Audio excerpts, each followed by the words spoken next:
Kekeringan yang saat ini terjadi di berbagai daerah di Indonesia ditangani dengan beragam cara, seperti dengan dropping air hingga mengalami gagal panen di beberapa daerah. Informasi selengkapnya kita bergabung dengan Putri Nurul Ilmi di Yogyakarta. Putri, bagaimana dampak kekeringan yang terpantau oleh Anda di beberapa daerah di Jawa Tengah? Rika, kekeringan yang melanda berbagai daerah di Indonesia juga akan terjadi diperkirakan hingga November 2015 ini. Dan terpantau oleh kami di beberapa daerah khususnya di Yogyakarta dan Jawa Tengah, diantaranya yakni di daerah Gunung Kidul dari 10 kecamatan dari jumlah 18 kecamatan yang ada di Kabupaten Gunung Kidul ini mengalami kekeringan, khususnya terparah dialami oleh warga Girisobo dan Rongkop.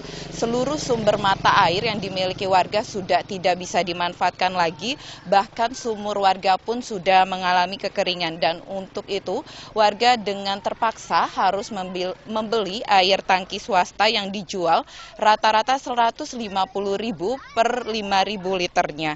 Selain itu juga warga berharap dengan memanfaatkan dropping air. Dropping air ini rencananya masih dilakukan oleh pihak BPBD Gunung Kidul dengan melakukan pendataan sumber-sumber air mana saja yang bisa dimanfaatkan. Paling tidak minimal 1 liter per 1 detiknya bisa ditangkap, dan untuk itu data ini nantinya akan dibawa oleh BPBD Gunung Kidul ke BNPB.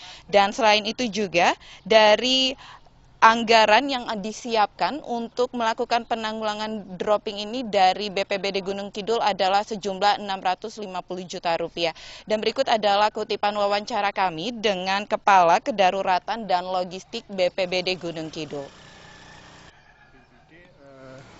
Sekarang ini tengah melakukan pendataan untuk diusulkan pada BNPB di Jakarta sumber-sumber air yang ada di masyarakat yang punya potensi 1 liter per detik, di atas 1 liter per detik untuk bisa diangkat.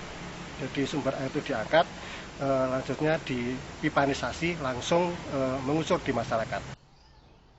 Rika, kekeringan juga dialami oleh warga di Magelang yang mengalami kekeringan hingga gagal panen. Mereka adalah para petani yang berada di lereng Gunung Merapi yang biasanya menanam tanaman sejenis cabai, tomat, selawi, dan juga terong. Karena kurangnya air untuk irigasi hingga tanaman-tanaman ini mengalami pembusukan. Dan untuk itu warga juga mengalami kerugian karena tanaman-tanaman ini yang mengalami busuk hingga kualitas menurun, dan terjadi juga anjloknya harga dari tanaman-tanaman ini yang berkurang hingga 50%.